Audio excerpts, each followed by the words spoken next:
Noah Rudnick, guest columnist May 3, 2018. Key points from this article: a surprising result in two special House elections last year, when Democrats ended up coming closer to winning an overlooked race in South Carolina than a nationally watched contest in Georgia, showed an over-reliance on past presidential election history to project House results.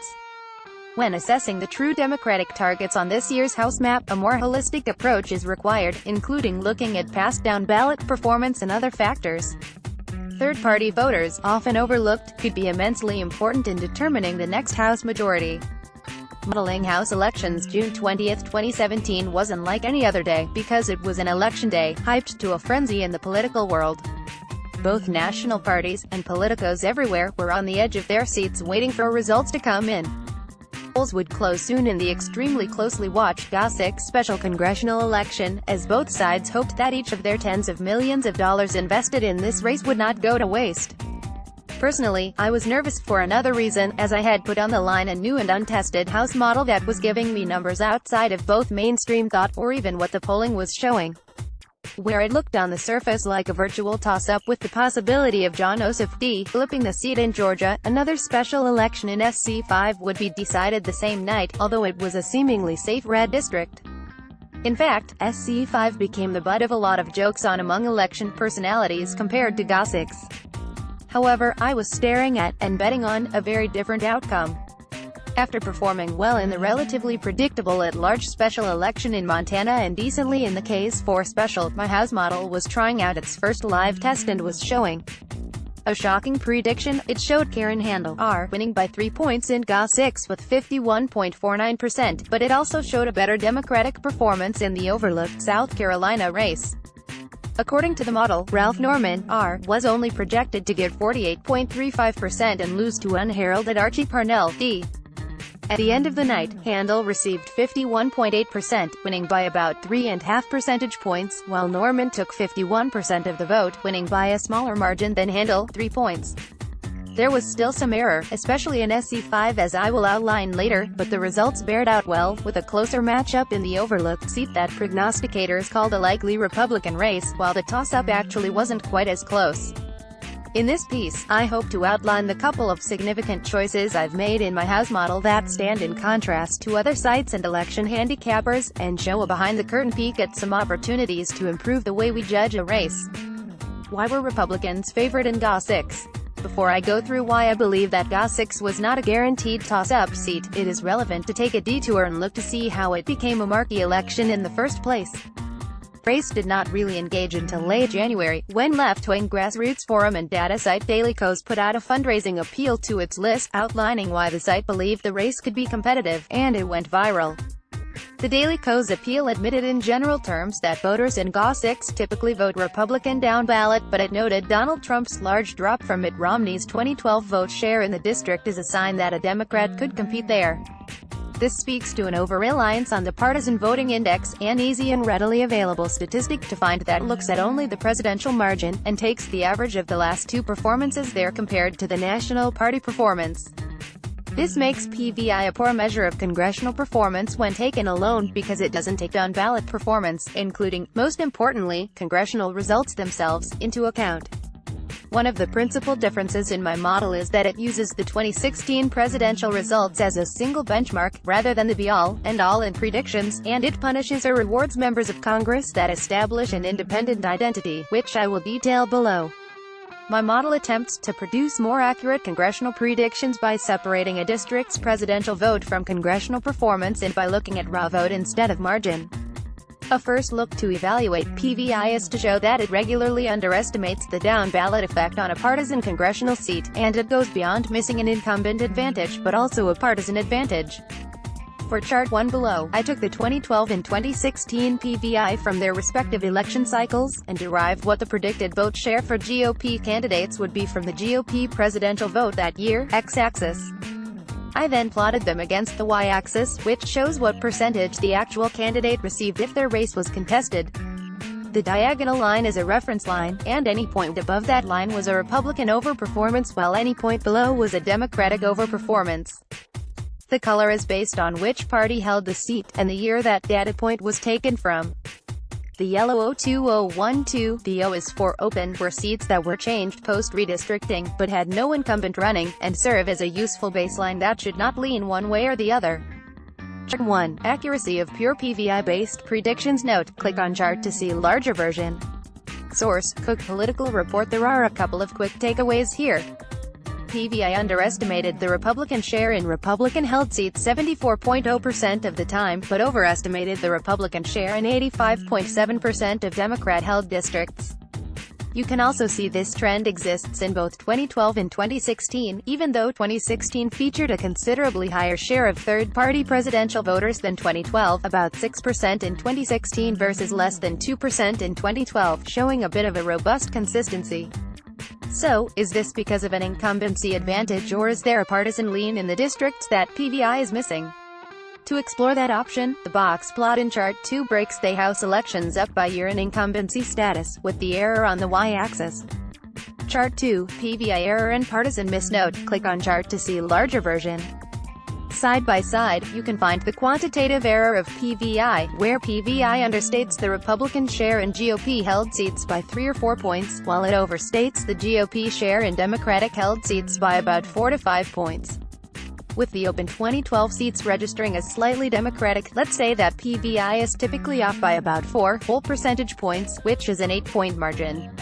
This is how some incumbents are regularly able to survive in crossover seats, districts where the party that won the House election differs from the party that carried the district at the presidential level, particularly when the national environment is neutral as opposed to a wave.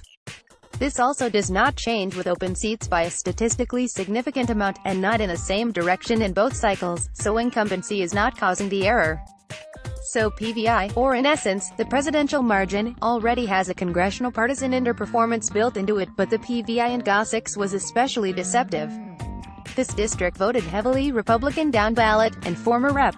Tom Price, R., who held the seat prior to serving a short stint as Secretary of Health and Human Services in the Trump administration, had separated his identity from the top of the ticket the year before. Mitt Romney received 60.96% of votes in GA6 in 2012, and Governor Nathan Deal, RGA, won 60.6% in his 2014 re-election. In 2016, however, Trump plummeted to only 48.3% of the vote, winning the district by only about 1.5 points over Hillary Clinton. Price took 61.7% of the vote while sharing the ballot with Trump after receiving 64.5% and 66.0% in 2012 and 2014, respectively. My model takes note of this pattern, with down-ballot Republicans performing significantly better in the district than Trump, and it also gave Republicans in the district a large bonus because of the recent ability to not get dragged down by Trump's decline in 2016.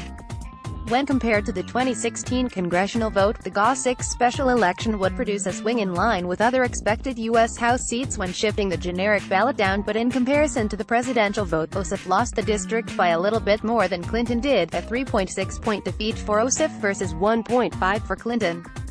There was a large chunk of voters that was the cause behind Trump only winning 48.3% of the vote in GA6, but allowed Price to take 61.7% as opposed to his Democratic opponent winning 38.3%. These voters clearly did not like Trump, and while some held their nose for Clinton, they clearly had Republican sentiments, and many voters went with third-party options at the presidential level. Nationwide, Libertarian Gary Johnson and Independent Evan McMullin increased third-party vote share in larger suburban areas, and took almost exclusively from Republicans. In 2016, these voters stayed faithful down ballot.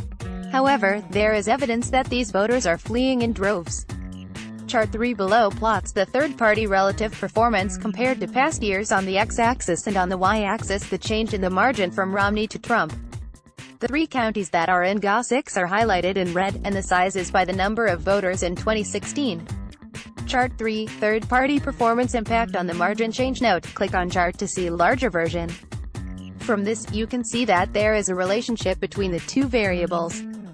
As the third-party vote share increased in 2016 compared to past years, the presidential margin shifted towards the Democrats, p less than 0.0001.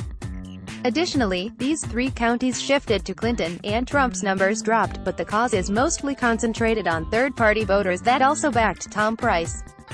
Most were bound to shift down ballot as the generic ballot got worse, but it shows that we can reasonably expect those voters to shift first over those who back Trump, which is the assumption made looking only at two-party share. We can see the same thing in Virginia's 2017 gubernatorial election, where now Gov. Ralph Northam, D, won 53.9% to 45.0% after Clinton won the state 49.8% to 44.4%, building on Clinton's margin by a few points. Down ballot, the Democrats netted 15 seats in the state's House of Delegates, all but one of which was carried by Clinton. Trump took one by about half a point. Up ballot, the shift is marked by another strong relationship, p less than .0001, when plotting Virginia localities by third-party performance in the 2016 presidential election and the shift in the Democratic margin between the 2013 and 2017 gubernatorial races, as shown in Chart 4. Chart 4, the 2016 third-party vote impact on the 2017 Virginia gubernatorial race. Note, click on chart to see larger version. Here, 2016 third-party performance was extremely predictive of the swing in the populated counties, and of the rural counties becoming even more Republican-leaning. Looking at the raw vote instead of the two-party vote share makes analysis much more accurate and gives a solid foundation of analysis for the upcoming 2018 election. When trying to evaluate the competitiveness of a seat, it is a mistake not to disentangle the House candidate from the president and to compare seats where third-party support was higher than usual. Why was the SC5 race so close? While the Georgia race focused too much on the 2016 presidential result in the district and didn't separate what happens up and down the ballot, analysis of SC5 made the exact opposite mistake. The presidential and top-line numbers had not changed much, starting with Romney winning 55.6% in the 2012 presidential race, then Nikki Haley taking 56.6% in the 2014 gubernatorial race, and finally Trump winning 57.3%, showing a steady but very slow Republican growth. Then Rep. Mick Mulvaney, R. SC5, received 55.5% in 2012, then 58.9% in 2014, and lastly 59.1% in 2016. The fact that there wasn't a huge GOP overperformance and that the trend followed closely to the top of the ticket punished the Republicans in this race. Not separating from the top of the ticket typically doesn't do much, but in a wave year where the top of the ticket is unpopular, we would expect the congressperson to plunge hard as well, and the model slaps a huge penalty in this environment. Chart 5, did Trump have a down-ballot effect? The plot in Chart 5 shows the change from Romney to Trump on the x-axis and then the change in the GOP congressional candidates' vote share from the 2012 to the 2016 cycle on the y-axis. The red line is a 1-to-1 ratio diagonal reference line. The SC5 data point is on track where you would expect, but GA6 shows a huge congressional Republican overperformance relative to the change from Romney to Trump. The other key difference is that third-party vote share in SC5 was lower, so there was not as large a group of anti-Trump votes to split off and vote down ballot for Democrats. If there was any effect, it would be tied entirely to the top of the ticket and how Trump's approval and the generic ballot looked. Map 1 below plots the relative third-party performance in 2016 from orange to green with the GA6 and SC5 district lines outlined in black. The map compares the total third-party vote share in each county to the national third-party share. It then looks at that localized performance compared to how well the third parties did in past elections in order to see if there was a relative over or underperformance, green or orange respectively, not only when looking at the totals, but when set up against past behavior, so that low third-party groups are not always punished, and high areas are not consistently seen as more favorable every cycle. SC5 had lower third-party voting compared to GA6, so those voters are not to blame for the close election. Map 1, third-party performance relative to historical performance in Georgia and South Carolina. As I mentioned above, my model was off predicting a Democratic flip in SC5.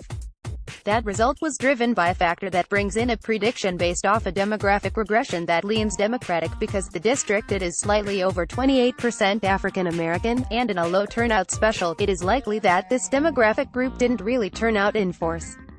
Democratic challenger Archie Parnell was aware of this, campaigning heavily to make inroads with this community with some limited outside help of only $275,000 for get-out-the-vote efforts, a fraction of the money spent to boost Ossoff in GA6. With more investment and time in the African American community, Parnell may have won. Instead, the Democrat underperformed the model by 3 points, though the media narrative turned Parnell into a strategic genius. conclusion, there should be a couple of takeaways from this piece. The first should be to rarely rely on the popular assumptions around a race, but instead to look at all the surrounding factors around a seat rather than focusing on one specific statistic or angle, like presidential margin. The second is that what applies to one seat doesn't necessarily apply to all the seats, and it helps to separate the contests as much as possible and avoid easy catch-alls to explain away an election result. Each race is complex, and it makes sense to dig into the past for context behind the seats movements. It pays to look at as many past results as possible, and the 2016 presidential should be a single factor among many, not the defining factor. Noah Rudnick is currently a student at The Ohio State University and author of a column on Decision Desk HQ where he breaks down a new 2018 House seat every week. For more political commentary and to see his newest stories and model updates, follow him on Twitter at Rudnick Noah.